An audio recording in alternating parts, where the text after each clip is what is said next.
In this guide, I'm going to show you guys how to watch Amazon Prime Video offline. Let's get started.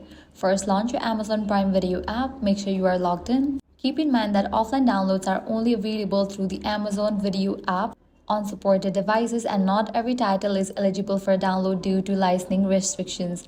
Once you are signed in, browser search for the movie or TV show you want to download. Click on it. Now here you're gonna find the option of download. Click on that. Select the language that you wanna download along with the movie or the series. With that, download process will start.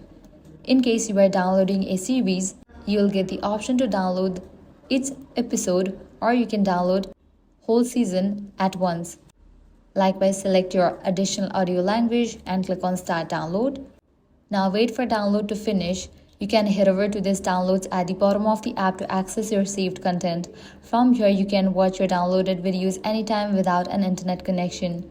So that's it. This is how you can easily watch Amazon Prime Video offline. If this guide helped you out, do not forget to like, share, and subscribe.